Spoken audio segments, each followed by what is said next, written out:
Vamos a seguir con la serie de Juan, del Evangelio de Juan. Vamos al capítulo 1 y vamos a ver el versículo del 29 al 34. Y hoy vamos a hablar de un tema muy interesante, que es el bautismo del Espíritu Santo.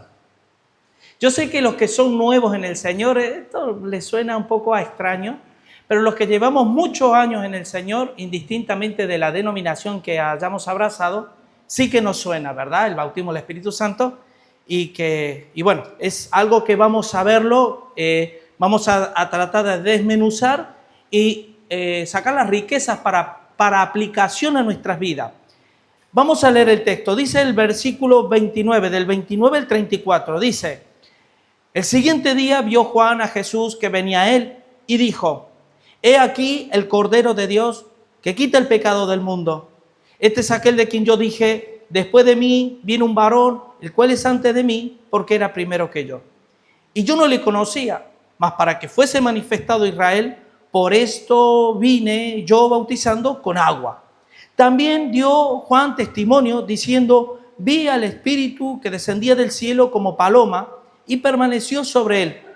Y yo no le conocía, pero el que me envió a bautizar con agua, aquel me dijo: sobre quien veas descender el Espíritu y que permanece sobre él, ese es el que bautiza con el Espíritu Santo. Y yo le vi y he dado testimonio de que este es el Hijo de Dios.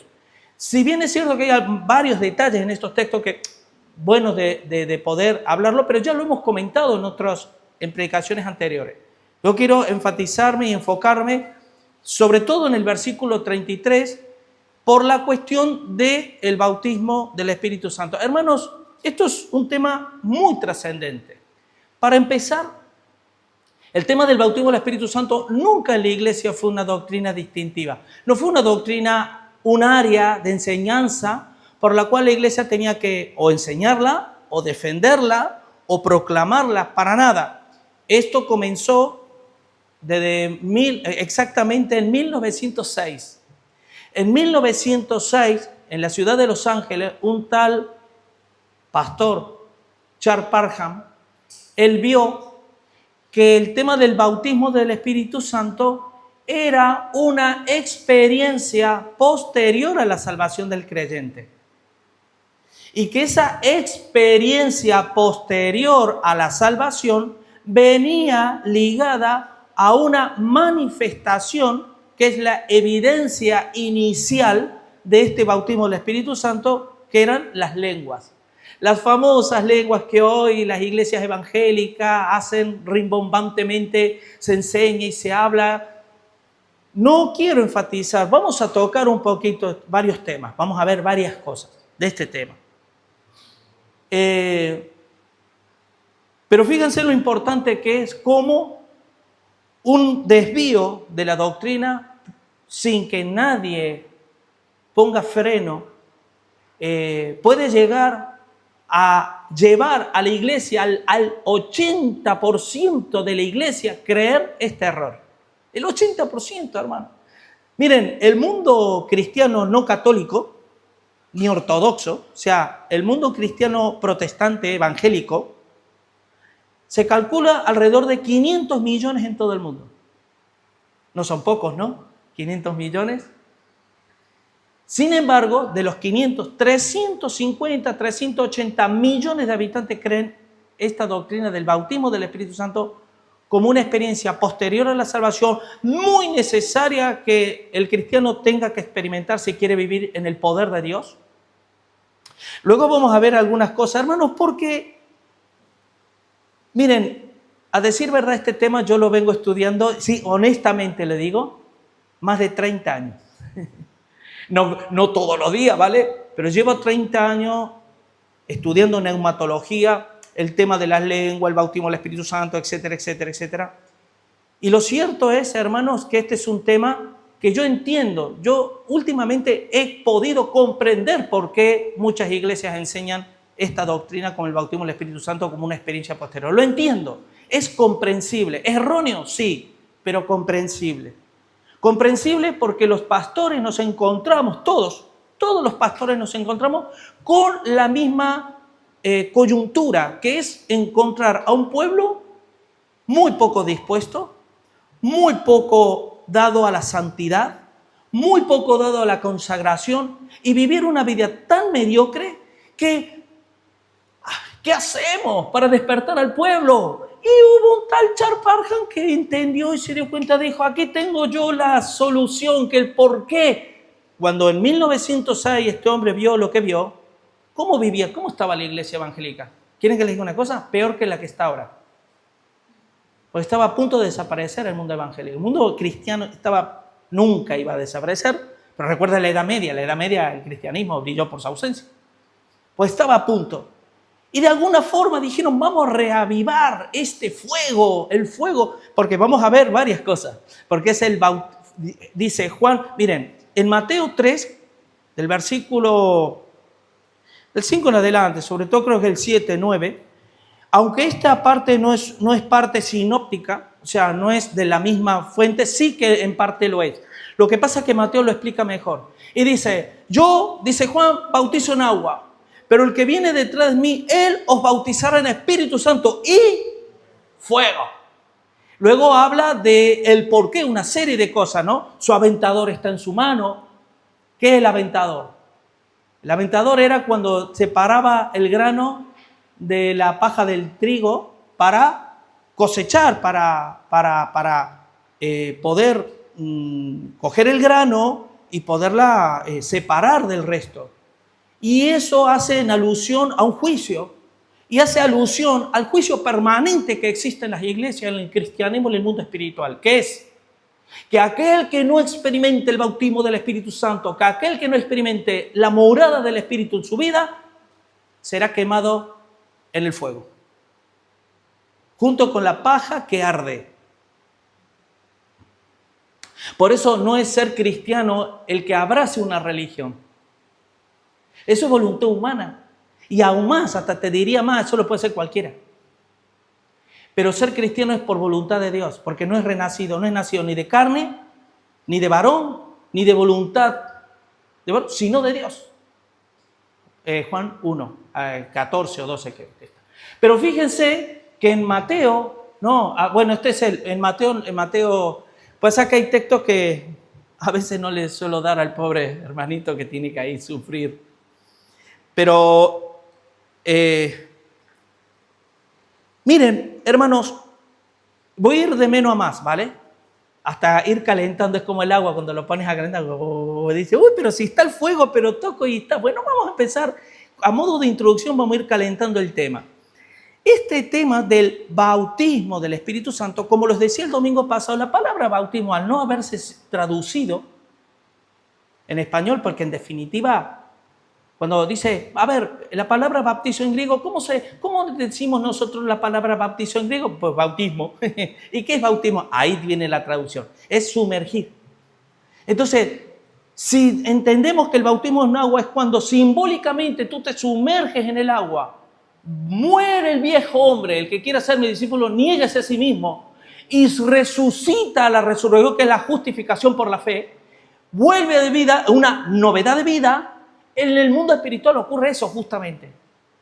¿Por qué? Porque al haber entregado nuestro cuerpo mortal por el pecado, Romanos 6, y haber sido resucitado, Colosenses 2 y 3, cuando habla de si habéis muerto con Cristo, buscad las cosas de arriba donde está Cristo sentado. No pongáis la mirada en las cosas de la tierra, porque vuestra vida está escondida en Cristo, en Dios.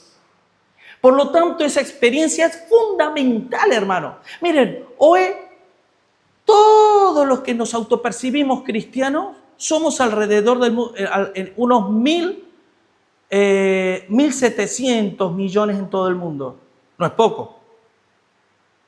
Pero ahora les voy a decir algo muy humano, muy mío, una opinión mía. Esto es personal mío. Es un cálculo a ojo, como se suele decir en España, a ojo cubero. ¿Vale? Un cálculo. ¿Quieren que les diga de esos 1.700 o 1.800 millones de autopercibidos cristianos? ¿Sabes cuántos van realmente a ir al cielo por las evidencias reales? Porque uno de los puntos que vamos a ver son las evidencias del bautismo del Espíritu Santo. Yo les puedo asegurar, hermano, que si llega a 200 millones, ya nos podemos dar por alegres. Para que vean. ¿Por qué? Porque abrazar una fe, abrazar tratar de seguir a Cristo sin Cristo, eso es complicado. Pero bueno, lo primero, hermano, ¿qué es el bautismo del Espíritu Santo? Yo aquí lo he anotado para que tratar de resumir un poquito. Es una de las tantas expresiones que utiliza el Nuevo Testamento para señalar la incorporación de cada persona al cuerpo de Cristo por medio de la recepción o morada del Espíritu Santo. ¿Qué quiere decir? Que cuando el Espíritu viene a tu vida, tu vida no puede ser la misma. O a mi vida, por supuesto, no puede ser la misma, imposible. No me digan ustedes que si en este preciso momento, por esa puerta y entrando hasta aquí, entra, por decir, el rey Felipe, nosotros vamos a seguir igual como si, mira, viene un miembro más de la iglesia. Por lo menos diría, mira, ¿no? O para los amantes del fútbol, imagínate que entra Messi, por ahí.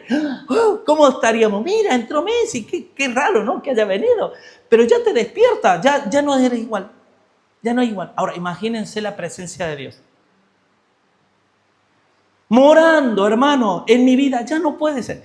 Para empezar, el bautismo del Espíritu Santo es la introducción, que ahí viene, es mucho que hablar, y yo voy a tratar de resumir y no ser tan técnico, ¿vale? Para poder extraer el principio práctico de la vida, hermano. Porque para eso están los estudios. Y para eso no hay que perderse los estudios, porque si mal no recuerdo, yo estudié un intensivo de 5 horas de este tema. No sé si se acuerdan. A ver, levanten la mano los que estuvieron en ese intensivo. Oye, poquito. 5 horas estuvimos 2 horas y media, ¿se acuerdan? Allí, que me acuerdo que estuvo también unos hermanos que vinieron de afuera. Tuvimos 2 horas y media, un descanso y otras 2 horas y media. Imagínense el tema que hay aquí. Pero yo ahora lo que no quiero que ustedes se vayan con la cabeza pensando que si el bautismo, que si los pentecostales, que tal. No, hermano. Sino con la pregunta de, ¿yo he experimentado el bautismo del Espíritu Santo? ¿Tengo las evidencias del bautismo del Espíritu Santo para mi vida? Tal como dice la Biblia. Esa es la pregunta que deberíamos hacer. Y este tema aparece solo 7 veces en el Nuevo Testamento. Solo 7. No aparece más. 5 veces de carácter profético. Porque esto es lo que vamos a ver. Va totalmente ligado al tema de Pentecostés. Por eso se les suele llamar pentecostales, porque el bautismo del Espíritu Santo va estrechamente ligado y apuntala, señala al día de Pentecostés, y eso vamos a ver unos detalles. 5 veces. Una vez aparece de carácter histórico, porque los 5 veces son los evangelios sinópticos más Hechos 1, cuando dice, y seréis, tiempo futuro, seréis bautizados en el Espíritu Santo, como el texto que acabamos de leer. Luego aparece una vez de carácter histórico, que es juntamente con 1 Corintios, es histórico y didáctico, porque por un espíritu fuimos, tiempo pasado, todos bautizados en un espíritu, sea judío, sea griego, sea esclavo, libre, y a todos se nos ha dado beber del mismo espíritu. Hermano, este tema es extremadamente trascendental. ¿Saben por qué? ¿Saben la cantidad de personas que creen? Miren, escuchen esto. ¿Saben la cantidad de cristianos que creen que están en Cristo, están en el camino o están en el cuerpo, injertados en el cuerpo de Cristo, pensando que experimentó el bautismo del Espíritu Santo, y no es así? Porque ¿cómo puede ser un cristiano que está injertado? Gerardo hoy tocó en Juan 15, yo soy la vid verdadera y mi Padre es labrador. Todo pámpano que en mí no lleve fruto será echado fuera. ¿Cómo yo como cristiano puedo no estar llevando frutos? Si el Espíritu mora en mí, por el bautismo del Espíritu Santo, porque he sido injertado en el cuerpo de Cristo o sumergido en el cuerpo por el Espíritu Santo. Bueno, el bautismo del Espíritu Santo es eso, hermano. Es una expresión que utiliza el Nuevo Testamento como símil para hacernos ver que somos introducirnos a un cuerpo espiritual no visible, que es la iglesia verdadera. ¿Saben qué? Yo les digo una cosa. ¿Saben qué? Yo estoy seguro de que hay muchos evangélicos que no me acompañarán al cielo. Y hay algunos católicos que sí me acompañarán al cielo. Eso es lo que quiere decir el cuerpo de Cristo. Que el cuerpo de Cristo lo decide Dios, no lo decide la denominación. Lo decide Dios. Porque somos engendrados, porque Él dio potestad de ser hecho hijo de Dios en la cual no entra la voluntad humana, sino Dios. Así que bueno, vamos a ver un poco el tema de Pentecostés. Esto les recordará a algunos cuando dábamos este tema, porque hay palabras o frases que son claves para entender este tema, hermano. Y este tema se debería predicar más en las iglesias. No sé si alguien conoce personajes como Paul Washer. Pues es un hombre que él entendió esto. Él está evangelizando las iglesias evangélicas. Está evangelizando las iglesias evangélicas. Bueno, Pentecostés, ¿qué es Pentecostés? Es una de las 3 fiestas solemnes que tenía Israel. Y esto es interesante saber. Porque estaba la fiesta de los tabernáculos, la fiesta de la Pascua y la fiesta de Pentecostés. De alguna manera, sin los judíos saberlo, ser conscientes, cada una de esas fiestas apuntaba a la Trinidad. Porque la fiesta de los tabernáculos apunta a cuando estuvieron en el desierto y la figura de ese Dios desconocido se manifestaba por medio, como dice en 1 Corintios capítulo 9, últimos versículos 30 y pico y 10, que todos fueron bautizados bajo la nube por Moisés. Y ahí ellos celebran la fiesta de los tabernáculos, los judíos hasta el día de hoy, celebrando de que en el desierto Dios no los dejó huérfanos, sino su presencia estaba en ellos y en el tabernáculo de Moisés. Pero luego, ¿quién dijo yo soy vuestra Pascua? Pascua es la fiesta de la liberación de Israel de Egipto. Entonces, Cristo dijo, yo soy vuestra Pascua, el cual soy el único que les libero a ustedes del yugo de esclavitud de Satanás de este mundo. Recuerden que Egipto es un símil de lo que es Satanás, hermano, el reino de las tinieblas, Satanás como príncipe de este mundo y Faraón. Hoy nosotros espiritualmente, por medio del bautismo del Espíritu Santo, hemos sido injertados, librados, trasladados de un reino de tinieblas a un reino de luz. Por lo tanto, eso es algo espiritual, hermano, y que se ha de manifestar en hechos. Ahora quiero que me acompañen a Hechos capítulo 2. Estoy yendo rapidillo porque no quiero dejarme nada en el tintero, hermano. Hechos capítulo 2, versículos del 1 al 4, dice: cuando llegó el día de Pentecostés, estaban todos unánimes juntos, y de repente vino del cielo un estruendo como de un viento recio que soplaba, el cual llenó toda la casa de donde estaban sentados. Y se les aparecieron lenguas repartidas como de fuego, bautismo de fuego, asentándose sobre cada uno de ellos. Y fueron todos, ¿qué? Llenos del Espíritu Santo, y comenzaron a hablar en otras lenguas según el Espíritu que daba que hablase. Este texto, aquí vamos a ver, creo que son 4 o 5 frases, de la cual harían bien aquellos defensores del bautismo del Espíritu Santo, que es una experiencia posterior, poderlo analizar y estudiar porque refleja muchos detalles. La primera es la palabra Pentecostés. Llegó el día de Pentecostés. Pentecostés, la palabra pente, 5, pentágono, pente, y Pentecostés es 50 días después de la resurrección, ¿vale? ¿Cuándo vino el Espíritu Santo? 50 días después de la resurrección. ¿Y qué significa? Era la fiesta de la cosecha, la fiesta de los primeros frutos, porque celebraban de que Dios les había dado la provisión al pueblo de Israel para que pudieran estar en la tierra. O sea que Pentecostés es fiesta de provisión. Y es fiesta de, ¿sabe de qué? De las primeras cosechas, primeros frutos. Ahora bien, eso se encuentra en Éxodo, para el que lo quiera, Éxodo 34, 22. Ahora bien, nosotros hoy, aunque es cierto que a medida que las personas se van convirtiendo al Señor, Dios las va introduciendo al cuerpo de Cristo, esto lo habla bien en Efesios 2, que somos edificados por el Espíritu y Dios va añadiendo los que han de ser salvos, etcétera, etcétera. Lo cierto es que el bautismo del Espíritu Santo solo se realizó una vez, no más. Es una vez en Pentecostés. Y es el nacimiento y la creación de la iglesia. Yo les quiero decir una cosa, hermano. Y esto que voy a decir es importante. ¿Por qué Jesús dijo en Juan 14, dice, mayores obras haréis que yo? Porque yo voy al Padre. Pregunto, ¿qué obra la iglesia hoy hace? Obras que el mundo al ver puedan ver el reflejo de Cristo. Pregunto, Y esto es la pregunta, no pienses en la iglesia, piensa en ti, porque somos parte de la iglesia. Yo para decir eso tengo que pensar en mí. Julio, tú en tu trabajo eres un reflejo para que la persona vea en ti algo distinto que no tiene la mayoría y que cuando te oyen hablar realmente reciben luz. O te pones a hablar de fútbol, te pones a hablar del clima, del mundial y demás.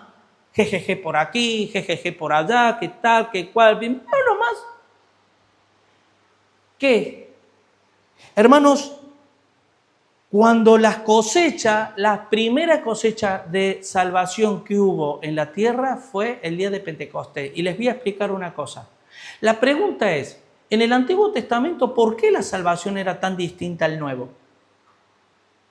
Pregunto, si Cristo murió por nuestros pecados y resucitó, ¿cómo se salvaban en el Antiguo Testamento si Cristo todavía no había venido? ¿Vale? ¿Qué dice Romanos 4:25? Es clave. Porque Cristo cuando vino no solamente murió, dice, fue entregado, ahí un paréntesis, fue entregado por nuestras transgresiones. Pero no se quedó, pero resucitado para nuestra justificación. Entonces, por eso Cristo, por eso yo siempre les digo, hermano, ¿por qué somos predestinados? Porque somos predestinados en Cristo. Cristo, desde delante de la fundación del mundo, largó como un tren. En el decreto eterno de Dios, decretó que a través de su Hijo Jesucristo, el mundo sería salvo. Y a medida que Cristo, en la figura del Antiguo Testamento, como una figura que había de venir, y en las ordenanzas, Israel era salvo a través de poner los ojos en Jesús. Cuando ya viene, ahora es a posteriores. Por eso en Pentecostés se usó una vez. Ahora, ¿se acuerdan cuando hablamos del bautismo? Que el bautismo por y para. Bueno, antiguamente hacían abluciones por lo que había de venir. Claro, si tú lees Hebreos 11, ¿qué dice? Que Moisés tenía los ojos ¿en dónde? En el galardón que era Cristo. ¿Cómo si Cristo no había venido todavía? ¿Qué dice 1 Pedro 1? Cuando dice los profetas que profetizaron antes de vosotros esta salvación y demás, inquirieron diligentemente por el Espíritu de Cristo que había en ellos. Cristo ya estaba delante de la fundación del mundo, obrando en justificación. Solo que no se había manifestado para la resurrección y la justificación, pero sí por fe. Ellos se tenían que mover por fe, sabiendo que si ellos obedecían a las ordenanzas de Dios, ellos estaban mirando correctamente al Cristo, al Mesías venidero. Por eso este pueblo de labio me honra, pero su corazón está lejos de mí. ¿Va? Bueno, así que hermano, otra frase es vino del cielo. Hermano, ¿por qué Pentecostés hubo uno? Miren, ¿cuántas veces murió? ¿Cuántas veces vino Jesús a la tierra? Uno. ¿Cuántas veces murió? Uno. ¿Cuántas veces resucitó? Uno. ¿Cuántas veces ascendió? Uno. ¿Y cuántas veces derramó el Espíritu Santo? Uno. Por lo tanto, el henchimiento, que es la palabra técnica que se emplea, es decir, la llenura del Espíritu Santo o el derramamiento del Espíritu Santo. Dios no está derramando el Espíritu Santo al día de hoy.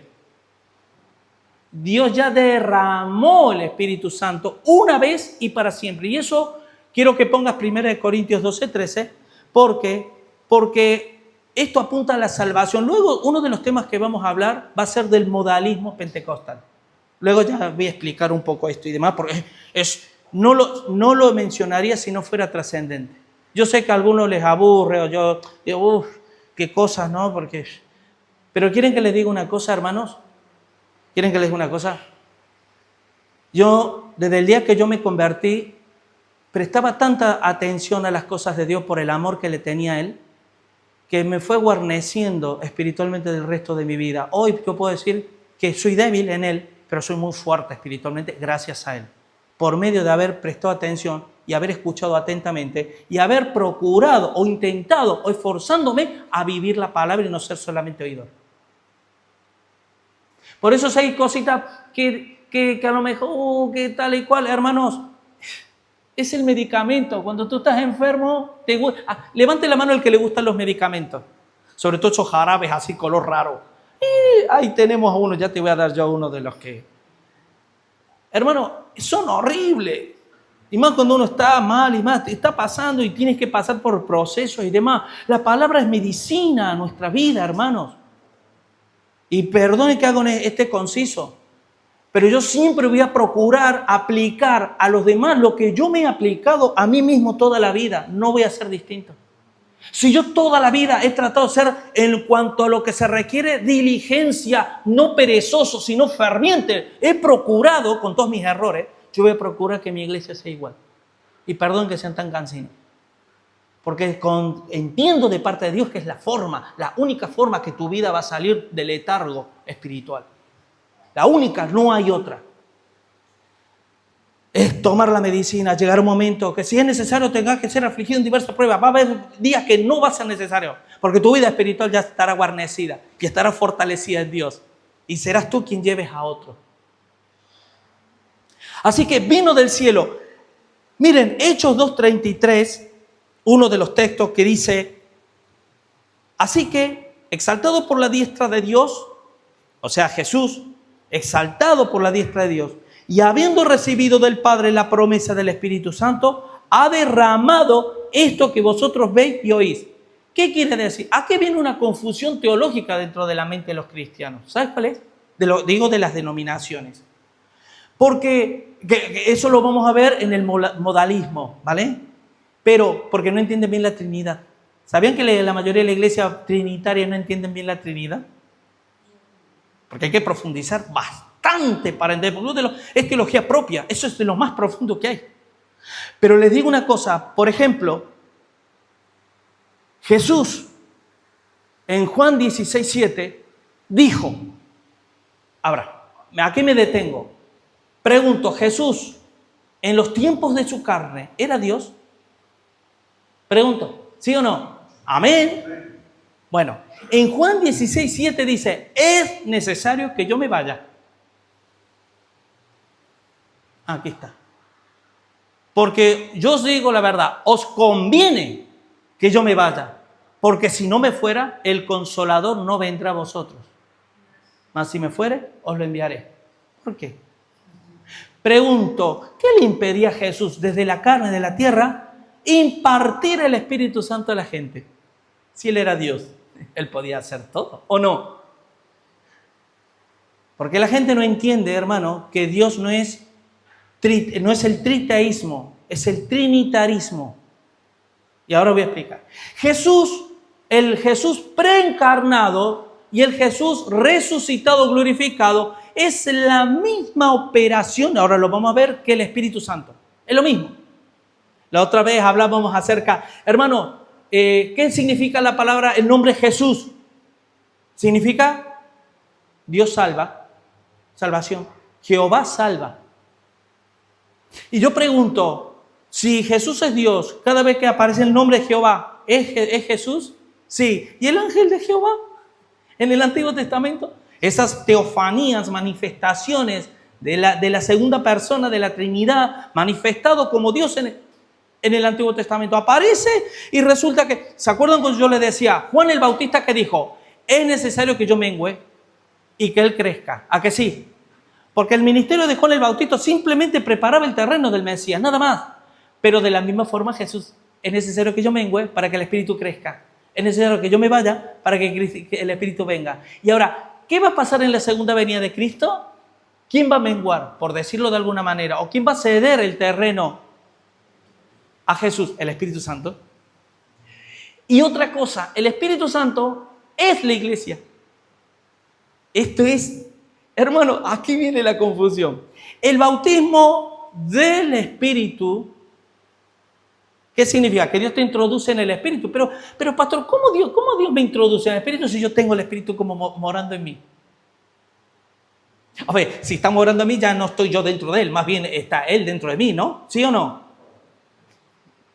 Sí, por supuesto, sí y no.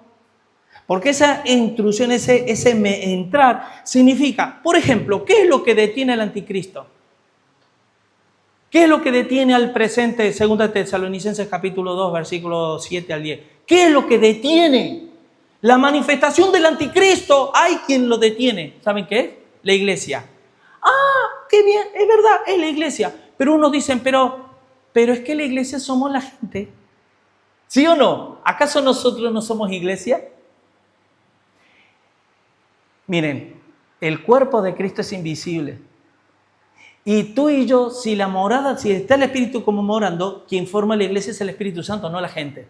Es la gente redimida, es la gente regenerada, es la gente resucitada espiritualmente, es la gente que ya no es carnal, es espiritual, por la morada del Espíritu. Por lo tanto, ¿qué es la iglesia?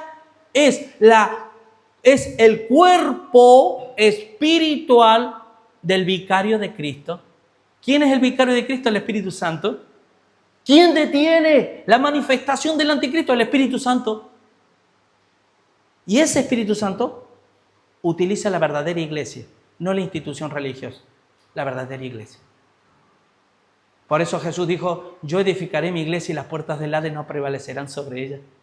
Pero es mi iglesia, la que yo gané, dice el Señor, por mi propia sangre, no la institución religiosa que se autodenomina o se autoproclaman cristianos. Esto es muy importante entender. Así que, hermanos, lo mismo ocurre en Juan capítulo 7, versículo del 37 al 39, si lo encuentras bien. Pero sería bueno leerlo. Porque Jesús también dijo eso, y aquí hay una confusión. El Espíritu Santo vino por primera vez en Pentecostés. Antes de Pentecostés, pregunto, ¿existía la iglesia? Algunos dicen, Son de esas preguntas trampa, ¿no? Que dicen, ya estamos acostumbrados a las preguntas trampa. Yo no respondo, dice. Miren, en el último y gran día de la fiesta, por cierto, la fiesta de los tabernáculos, Jesús se puso en pie y alzó la voz, diciendo, si alguno tiene sed, venga a mí y beba. 38. El que cree en mí, como dice la Escritura, de su interior correrán ríos de agua viva. De su interior ríos de agua viva, hermano.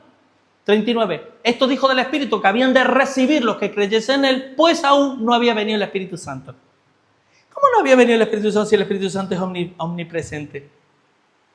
A morar. Todavía no había morada en los corazones. Fue a partir de Pentecostés que empezó el Espíritu a morar. Amén. Sigamos adelante. Viento recio que soplaba. ¿Se acuerdan el relato de Nicodemo? ¿Qué dijo Jesús? Jesús va a Nicodemo. Nicodemo sería de los grandes teólogos actuales. Que, a ver, Jesús, ven, yo te voy a dar alguna cátedra de teología.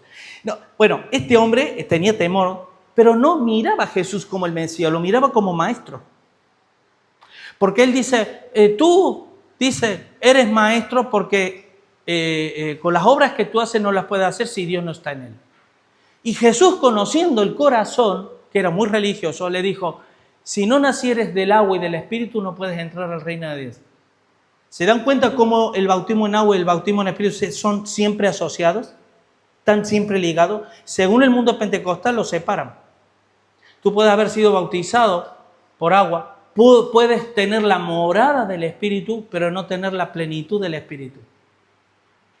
Y aunque es un error teológico, es un error comprensible. Es comprensible, hermano.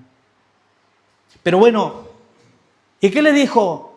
El viento sopla de donde quiere y oye su sonido. No sabe ni de dónde viene ni a dónde va. Así es todo aquel que es nacido del Espíritu Santo. ¿Y qué dice aquí en Hechos?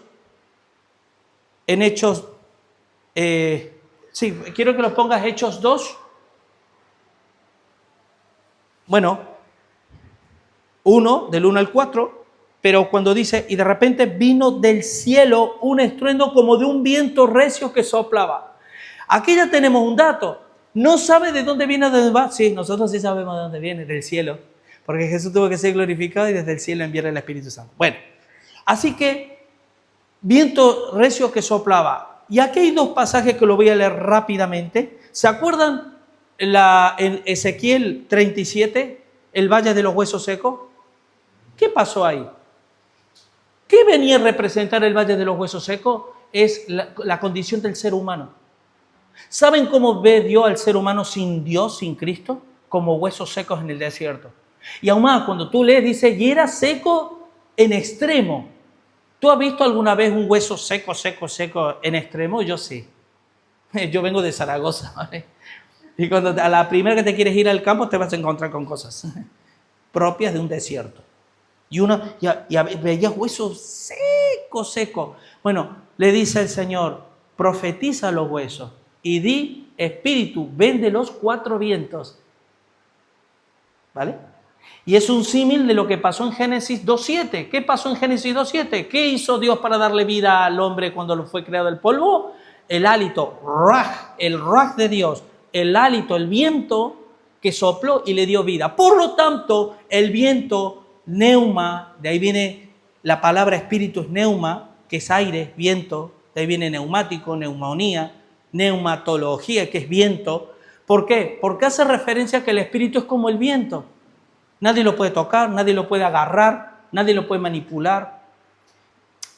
Y es así. Así que, hermanos, es un viento, y hay algunos, no sé si ustedes alguna vez han visto, yo sí, pero en primera persona, porque tú ves en YouTube, lo ves. Gente que con el micrófono haciendo, recibe el viento. Y la gente sugestionada. Porque en medio de esto, con la ruidera, la música y tal, la gente ahí, el mover del espíritu. Por eso se habla del mover del espíritu, porque el espíritu no es un aire estático.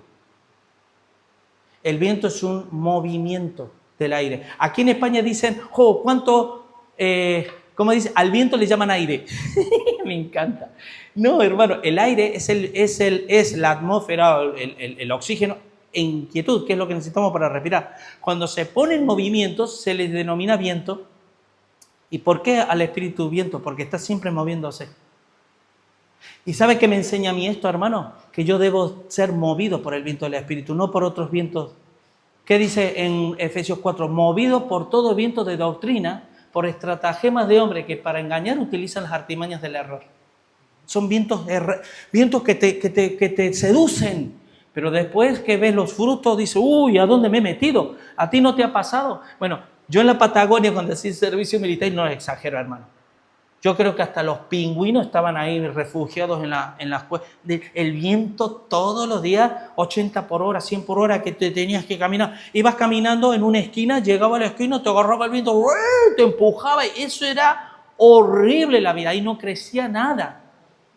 Pero el viento te empujaba tal vez en contra de tu voluntad.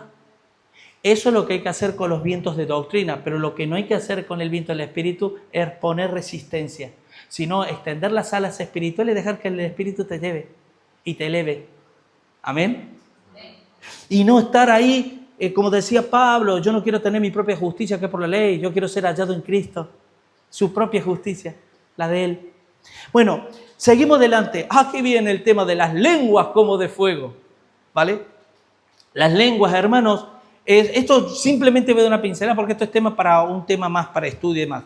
Pero las lenguas, para el que no lo sepa o alguna vez tú has experimentado o has vivido o vas a vivir tal vez, las lenguas, la pregunta del millón, ¿las lenguas son para hoy? No. 2, ¿las lenguas es evidencia de que uno es cristiano? No, ni de lejos uno ni de lejos el otro. Es decir, las lenguas fue en un momento cuando el Nuevo Testamento todavía no estaba, esto ya lo hemos hablado, pero aquí lo que llama la atención es Mateo 3, del 11 al 12, que es un texto muy parecido al de Juan, pero lo profundiza más. Dice, yo la verdad, dice Juan, os bautizo en agua para arrepentimiento, pero el que viene detrás de mí, cuyo calzado yo no soy digno de llevar, es más poderoso que yo. Él os bautizará en Espíritu Santo y fuego. Su aventador está en su mano, limpiará su era, recogerá su trigo en el granero y quemará la paja en fuego que nunca se apagará. ¿Saben por qué? Miren, yo vengo de una iglesia donde decía, ¡fuego! ¡El fuego! ¡Señor, envía fuego del cielo! Claro, dando a entender como que, Señor, quema el pecado. Y yo digo, hermanos, ¿saben que el fuego es señal de juicio? Estos ni sabían lo que estaban pidiendo. Porque si Dios hubiera mandado un fuego real espiritual, no hubiéramos quedado ni uno ahí. ¿Vale? Y saben que hubo un caso, y esto es para risa por un lado, pero por otro lado, saben que había en estas iglesias hay cosas que son graciosas y son buenas de apuntar porque ven cada cosa. Y había un hermanito que no estaba muy en sus cabales, pero era sano de corazón. Y él siempre, Padre, fuego, fuego, Señor, fuego, fallece. Y cada vez que el culto empezaba, fuego, fuego, fuego. Y un día se incendió la iglesia. Y empezaron fuego, fuego. No, era un fuego literal y nadie hizo caso. Y pudieron salvarse más, pero es como cuando nosotros cantamos, Señor, cierra tus ojos, ¿no? Hay una canción que dice, y si cuando cierro mis ojos, no sé qué demás, ¿vale? Dice, cierro los ojos porque te quiero ver. El que entre por primera vez dirá, esta gente está loca. ¿Cómo es que cierra los ojos para poder ver, no?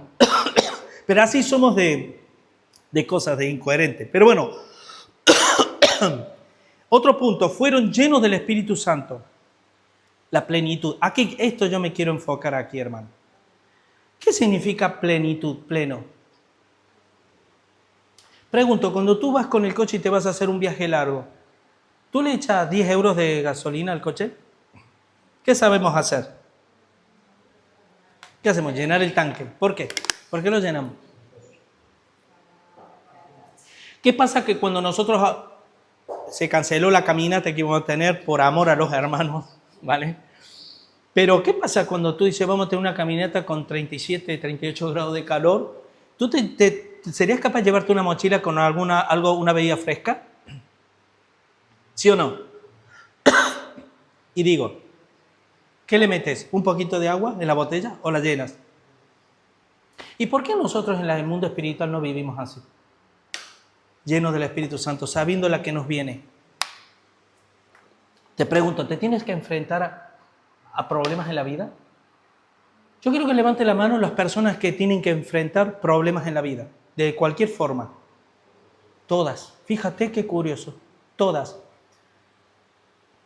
¿Tú permites que ser lleno del Espíritu? Porque, ¿sabes? Muy lindo cómo abrió Gerardo. ¿Qué dijo Gerardo cuando abrió el culto? ¿Qué dijo? Dice, separados de mí nada podéis hacer. Ay, de los que decís mañana traficaremos, venderemos, cuando no sabes lo que vais a hacer en vuestra vida el día de mañana, así nos movemos. Más bien deberías decir, si Dios quiere. Ese dice, Dios quiere porque está lleno del Espíritu Santo. Y aquí la plenitud, hermanos, del Espíritu Santo tiene que ver, quiero que vayamos a Efesios 4, del 13 al 16. Perdón, Colosenses, mejor Colosenses. Vamos a ir más al grano. Colosenses 2, del 9 al 10. A mí, este texto a mí me revolucionó cuando en su tiempo yo estuve estudiando. Porque tú puedes estudiar neumatología, puedes estudiar cristología como estudio, un estudio, para saber más. Pero si tú estás estudiando porque tienes hambre de Dios y quieres vivir en obediencia y quieres más de Él, esto te impacta. Y a mí esto me impactó. Porque en Él, en Jesús, habita corporalmente toda la plenitud de la deidad. ¿Y qué dice? Versículo 10. Quiero que lo leamos juntos. ¿Y vosotros qué?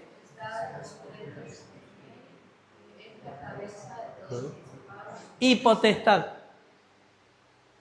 ¿Tú estás completo en Dios? ¿Vives como si estuvieras completo en Dios? Y cuando digo vives, digo, me incluyo, ¿vale? ¿Vivimos como si estuviéramos completos en Dios? ¿Qué significa completo? Que no te falte absolutamente nada de Dios. ¿Qué dijo? ¿Qué dice? ¿Qué dice la palabra? Mayor es el que está en vosotros que el que está en el mundo. ¿A que sí? ¿Qué dice la palabra cuando dice, porque todo lo puedo en Cristo que me fortalece? Todo. Porque no nos ha dado espíritu de cobardía, sino de amor, poder, dominio. Eso es plenitud. Cuando los pastores pentecostales veían en su tiempo las iglesias así, ¿cómo nos van a enseñar de la plenitud del Espíritu, hermano? Como una doctrina distintiva. Hasta yo lo haría. Porque podemos predicar el Espíritu, el posicionamiento, tienes, no tienes, el Espíritu, vale, que hasta en eso cuestionaría también, porque... Pero la llenura, no seas lleno de mosto, el cual hay disolución, más bien sed llenos del Espíritu Santo. Y eso es una doctrina descuidada en nuestro contexto, hermano. Lo digo yo el primero. Y no digo doctrina, digo experiencia.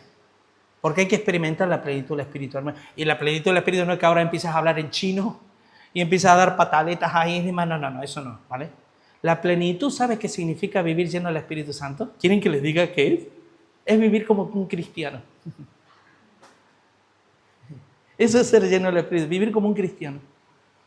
Seguidor de Cristo, que se parece a Cristo, que donde está Cristo, allí está Él. Y que mayores obras hace que Él porque fue el Padre. Y del Padre envía el Espíritu Santo y tenemos el poder de Dios. Eso significa ser lleno del Espíritu Santo.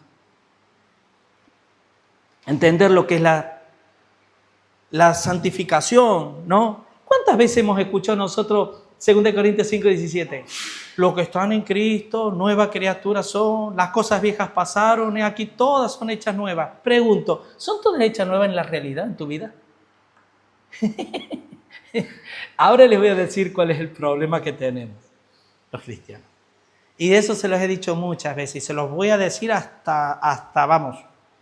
El gran problema que tiene la iglesia moderna, no digo esta, digo la iglesia moderna, ¿sabes cuál es? Que no ha sabido entender Romanos 1:18. No me avergüenzo del Evangelio porque es poder de Dios para todo aquel que cree. Y el justo por su fe vivirá. Hermanos, te digo una cosa. Y esto que voy a decir lo tenía bien preparado y meditado y reflexionado. ¿Vale?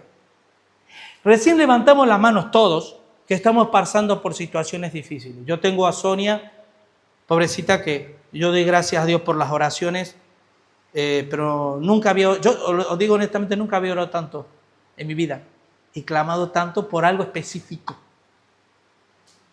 Y bueno, son situaciones que ya el Señor sabrá, Él nos introduce, ¿quién nos va a sacar de los problemas? Dios, quien te metió te va a sacar, ¿vale? Pero todos pasamos por situaciones diversas. Pero yo les voy a decir una cosa, ¿cuál es la tónica de las iglesias? El cristiano medio. De decir, por ejemplo, una cosa es pedir oración. Escucha, presta bien atención a lo que te voy a decir. Una cosa es pedir oración a la iglesia para reforzar en oración esa petición que tanto necesitamos. Y otra cosa es depender exclusivamente de las oraciones de los hermanos por esa necesidad que tú estás viviendo. Es muy distinto. Yo, por mi fe, Dios se va a mover en poder. Y si Dios, por mi fe, es genuina, Dios va a despertar a la gente a que oren por esa petición. No es al revés. Entonces yo empiezo a experimentar en mi vida el poder de Dios. Mayor el que está en mí que el que está en el mundo. Entonces yo ahí empiezo a experimentar el poder de Dios. Y le digo al diablo, no te voy a permitir que ganes más terreno en mi vida. Porque tengo en mi corazón la morada del Espíritu, el cual me ha dado poder para decirte, diablo, te reprendo en el nombre de Jesús y te vas de aquí. Y Él lo hace, hermano. Porque el que se somete bajo la poderosa mano de Dios y resiste al diablo, el diablo termina huyendo. Y lo digo por experiencia. Yo eso lo entendí del minuto 1 que yo me convertí al Señor. Hasta un día el pastor me dice, pero junto con Sonia también, pero me decía, pero Julio, tú nunca has venido a mí. ¿Por qué? ¿Por qué siempre tú ahí, tal y cual? Le digo, bueno, ¿tú me has visto a mí alguna vez? Yo he dependido de Dios y sigo dependiendo de Dios, hermano. Y por supuesto los hermanos en las oraciones como consecuencia de depender de Dios, no al revés. Yo no llego a Dios por los hermanos llegan a mí por Dios, porque hay una relación. Eso es autoridad y madurez. Y les voy a decir por qué. Porque a mí me ha tocado, miren, ¿sabe que cuando Jesús hacía milagros, por ejemplo, sanaba enfermos o resucitaba muertos, normalmente, ¿a quiénes sanaba Jesús? Ustedes observen, Jesús, ¿a quiénes iban a hacer el milagro? ¿Y por qué? ¿Sabe a quién? A los que no le conocían a Él. ¿Se dan cuenta que cuando Jesús sanaba y la persona sanada no le decía, ve porque tu fe te ha sanado? Tu fe te ha salvado. ¿Sabes por qué? Porque Dios hacía los milagros para salvación. Si no creéis por mis palabras, creed por mis obras. Pero ¿sabe cuál es el problema del cristiano? Que como no tiene fe, se comporta como el incrédulo. ¡Ay! ¿Quién podrá orar por mí y sacarme de este pozo? Claro que vamos a estar orando, pero mayor es la oración de la diestra del Padre de Jesús, que está intercediendo por mí día y noche. Y cuando yo me agarro, pongo los ojos en Jesús, que es el autor y consumador de la fe, todo lo demás viene por añadidura. Y nos cuesta entender eso a todos. A mí me costó años entender esto, hermano. ¿No te creen que esto es algo? Me costó años. Es la dependencia exclusiva de Dios. Decir, Señor, ayúdame. Así que, hermano, fueron todos llenos del Espíritu Santo. En 1 Corintios, el texto que leímos de 12-13, cuando dice, fuimos todos bautizados en un cuerpo, la manera de cómo está escrito es una vez para siempre. Si escuchen una cosa, hay dos tipos de llenuras. Está la llenura de Efesios 4 cuando dice, Efesios 3 cuando dice, no seáis llenos de mosto, el cual es disolución, más bien se lleno del Espíritu Santo. Pregunto, ¿cuándo yo tengo que ser lleno del Espíritu Santo? Todos los días. Todos los días. Y perdone que en eso sea técnico, pero así como de la misma manera la santificación y la santidad son dos cosas distintas, la llenura por la cuestión de posición de Dios es una vez y para siempre. ¿Sabes lo que Dios me dice a mí? Todo me repite todos los días a mí. A mí, Julio, yo te di todo. ¿Qué le decía Dios a Israel? Vayan, peleen, porque ya he entregado a vuestros enemigos, ya os lo entregué en vuestra mano. ¿Sí o no? ¿Por qué dice la Biblia que somos más que vencedores? Porque ya vencimos, hermano. En Cristo, Cristo clavó el acta de los decretos y exhibió públicamente a los principados y a la potestad y nos otorgó la autoridad y el poder y la victoria, ya nos los otorgó. Pero vivimos en derrota, hermano, porque el justo por su fe debe vivir. Tú que eres justo, porque has sido justificado, si no actúas por fe, no vas a salir de donde estás. Por más que se ore, por más que tal, tienes que levantarte. Estamos derribados, pero no derrotados, hermanos. Y es levantarte y decir, Señor, en el nombre de Jesús. Eso es tener lo que yo llamo, en el buen sentido. A mí muchas veces me dice, Julio, tú eres pentecostal. Tú pareces muy pentecostal. Claro que sí. Espiritualmente, no teológicamente, no doctrinalmente. Porque yo aprendí muchas cosas en el mundo pentecostal. Aprendí a vivir por fe. Aprendí a levantarme y decir, en el nombre de Jesús voy para hacia adelante. Y las puertas del Hades no prevalece. Es decir, yo hago retroceder las tinieblas. No las tinieblas, ¿y ahora qué hago? No. Y eso es simplemente el comienzo, la punta del iceberg. Así que, hermanos, seguimos adelante. Miren que aquí ya voy a prácticamente concluir. Bueno, no voy a concluir porque llevamos ya 1 hora, ¿verdad? Más o menos. Bueno, hermanos, ¿saben una cosa? Evidencias del bautismo del Espíritu Santo. Pastor, yo ya sé teológicamente, 1 Corintios, Hechos, le puedo citar los textos. Pero ahora la pregunta al millón, a ver, Julio, tú teológicamente lo tienes bien claro, vale. Pero tú te ves a ti mismo con las evidencias reales de haber sido... de ser parte del cuerpo de Cristo y vivir en la plenitud del Espíritu? ¿Saben por qué? Porque miren lo que dice, por ejemplo, Hechos 1:4. Hay algunas cositas que... Pero, perdón. Me voy a pasar. Vamos a Hechos, capítulo 2, 41 al 44. Miren los efectos visibles. Los efectos visibles. Dice, así que los que recibieron su palabra fueron bautizados. Recuerden que el bautismo, aquí está hablando después de Pentecostés, quiere decir que por arrepentimiento, no para. Entonces, dice, y fueron todos bautizados, y se añadieron aquel día como 3,000 personas. Punto número 1. ¿Sabe cuál es la evidencia real de una iglesia que ha experimentado el bautismo del Espíritu Santo? Es el crecimiento.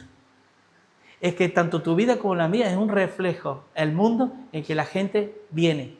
Y Dios va añadiendo por tu testimonio y mi testimonio. 2, perseveraban. Esa es la otra evidencia. ¿Saben que la perseverancia, escuchen bien esto que les voy a decir, para que el diablo no les robe terreno, no les gane terreno? La perseverancia no significa que cuando uno comienza, siempre está en los caminos, Señor, así, siempre, ahí va hasta llegar a la meta. No. Tú puedes estar en los momentos más difíciles, derribado hasta el fondo, cometiendo errores, por no tener a lo mejor esa lucidez espiritual y demás, pero tú sigues estando ahí, por la gracia de Dios, porque eres hijo de Dios. Y esa perseverancia viene por la preservación de Dios. ¿Se acuerdan? Hebreos 10:39, porque nosotros, la iglesia, no somos de los que retroceden para perdición, sino de los que tienen fe para la preservación del alma. Somos de esos. La verdadera iglesia es esa. Así que sigue y dice, ¿en qué perseveraban? Usted ya lo sabe, las 4 patas de la doctrina, de los apóstoles, perseveraban. Y yo siempre digo, hermano, ¿en qué perseveraban? ¿En aprender? Sí, pero no solo en aprender, en vivirla. Porque ellos perseveraban en poner en práctica la doctrina de los apóstoles, en el partimiento de pan, en la comunión, en las oraciones. Hermano, ¿quieres saber si tú realmente eres hijo de Dios y has experimentado el bautismo del Espíritu Santo? Pregúntate si tú anhelas estar con el cuerpo de Cristo, con la iglesia. Si a veces el mundial pesa más o la piscina pesa más, entonces son alarmas que se encienden. Y esto lo venimos diciendo años y años, pero bueno, lo vamos a seguir diciendo. Otro, versículo 43, sobrevino temor a todas las personas. Temor, ¿tienes temor de Dios? ¿Tengo yo temor de Dios? ¿Tengo temor de cómo me conduzco yo en la vida?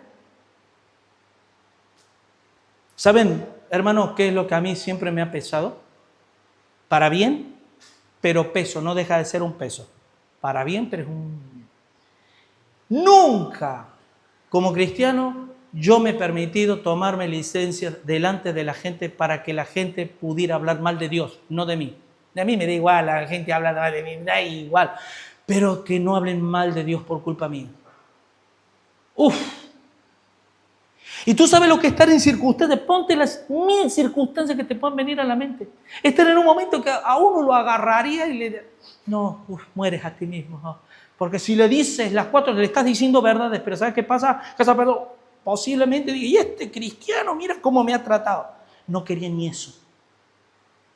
¿Se dan cuenta que el amor es sufrido? Y que por amor a Dios necesitamos del dominio propio, del Espíritu y el poder de Dios, y el amor, y el temor. Dice, y muchas maravillas y señales eran hechas por los apóstoles, no por los cristianos, por los apóstoles. Todos los que habían creído estaban juntos. Juntos, hermanos. Ese señal. Y tenían en común todas las cosas.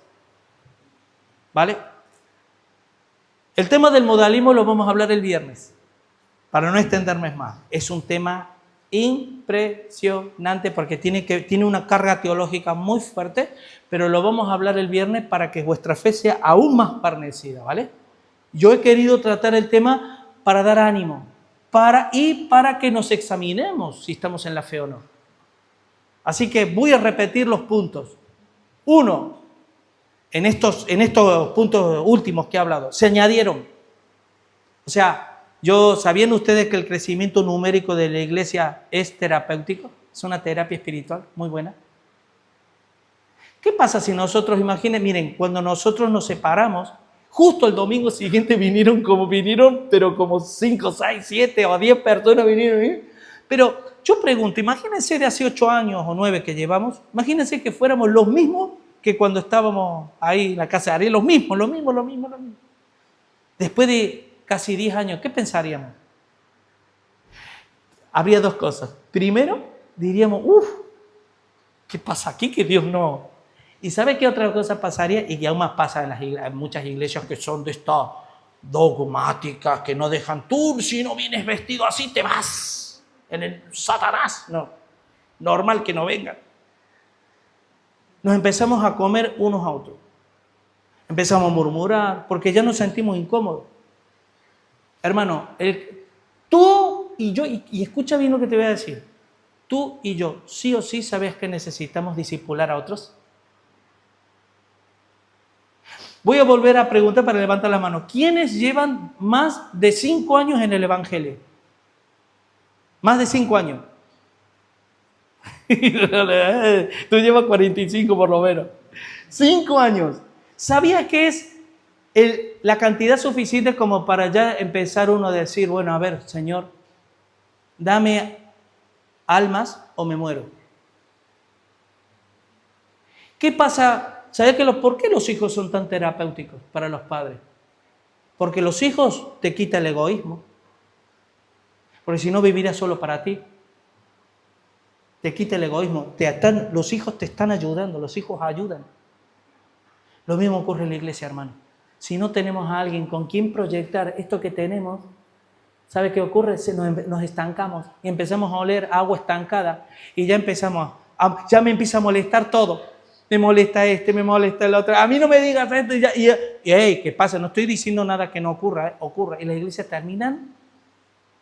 Y si siguen juntas, es porque la misericordia de Dios. Bueno, perseveraban en la doctrina, en la comunión, en el partimiento de pan, en las oraciones. Había temor, estaban juntos y tenían comunión en común todas las cosas. Ahora, los 4 puntos de este sermón es, primero, ¿qué es el bautismo del Espíritu Santo? Es la expresión dada por el Nuevo Testamento para reflejar la intrusión o el sumergimiento de tu vida al cuerpo de Cristo. 2. ¿Dónde y cuándo se impartió por primera vez? En Pentecostés, desde el cielo. ¿Desde dónde? Desde el cielo. Lugar, Pentecostés. 3. Aquí no hemos tocado, pero el modalismo pentecostal lo voy a resumir rápidamente. Ellos hacen una dicotomía entre Jesús y el Espíritu Santo. Entonces, claro, Juan el Bautista dijo, el que viene detrás de mí es Juan, ¿no? Es Jesús. Él os bautizará en el Espíritu Santo. ¿Amén o no? ¿Pero qué dice en 1 Corintios 12, 13? Que el Espíritu es el que nos bautiza el cuerpo de Cristo. No, lo dejo ahí. Una cosa es el bautismo del Espíritu a Cristo y otra cosa es que Cristo te bautiza en el Espíritu Santo. ¿Te das cuenta? Pero bueno, eso no existe porque el modalismo es el nestorianismo modalítico, es el modalismo, es el creer que Dios son 3 dioses. Es un Dios, pero manifestado en 3 formas distintas. Ese es el triteísmo. El modalismo es eso, es creer que Dios se manifiesta en modo distinto, pero es un solo Dios. Jesús no es una persona ajena al Padre y ajena al Espíritu Santo. Es solo una persona que se manifiesta en la persona del Padre, del Hijo y del Espíritu Santo. Eso es una herejía. Y eso, la enseñanza del bautismo del Espíritu Santo pentecostal, ellos enseñan el modalismo y no se dan cuenta. De ahí que aparecieron los solo Jesús o los unitarios diciendo, ¿y Jesús? ¿Qué pasa aquí? ¿Jesús es Dios? ¿No es Dios? ¿Hay que bautizar así? Porque el problema fue desde 1912. A partir de ahí comenzó el problema pentecostal doctrinal y los efectos visibles del bautismo del Espíritu Santo. Hermano, sumergidos, somos, ¿qué cantamos? Creo que hoy cantamos, ¿no? Somos el pueblo de Dios, cantamos. Somos el pueblo de Dios, somos un pueblo especial, somos un pueblo llamado. ¿Qué dice primero? Para anunciar las virtudes. ¿Qué virtudes voy a anunciar yo si no veo virtud en 20 años? Porque no vivo por fe. Así que, hermanos, hay mucho más. Para ya el viernes, ya me imagino va a haber preguntas, va a haber muchos, yo me están haciendo, yo que ya va a ver, y me están haciendo así. No. Pero bueno, pero sobre todo, hermano, 1, no nos dejemos engañar por doctrinas diversas, que de lo que la Biblia no dice que es. Y 2, tampoco nos echemos a dormir por creer que estamos en la sana doctrina. Porque ellos en la práctica, aunque la doctrina no la tengan muy allá, en la práctica nos tienen mucho que enseñarnos a nosotros. Amén. Vamos a orar. Padre Santo, Señor, esta palabra, Dios, sé que se pueden decir de muchas formas, hay mucho, pero Señor, es la parte espiritual la que más nos cuesta, Señor. La que más nos cuesta entender. Es la parte en la cual, Señor, no nos damos cuenta que tú nos has dado la plenitud del Espíritu. Nosotros estamos completos en ti, Señor. No nos falta nada, no hay ningún don que nos falte, Señor. Como iglesia estamos completos y a veces vivimos como mendigos espirituales, Señor. Echa de nosotros, Señor, esa pereza, esa negligencia, Señor, en nuestras vidas. Y haznos ser fervorosos en espíritu, Señor, y sencillos de corazón, porque una de las cosas que impide que vivamos en el fuego de Dios, en el Espíritu Santo, en la plenitud del Espíritu, es el orgullo y es la autosuficiencia, Señor. Perdónanos en ello, Señor, a todos, porque todos estamos ahí, y enséñanos y ayúdanos, Señor, a someter todas las cosas a tus pies, Señor, y a someternos nosotros mismos bajo la sola autoridad tuya, Señor, porque tú eres la cabeza de todo principado y potestad, y tú eres la cabeza de la iglesia, Señor, la cual somos edificados. Gracias te doy por esta palabra en el nombre de Jesús. Amén y amén. Bueno, hermanos, que Dios les bendiga.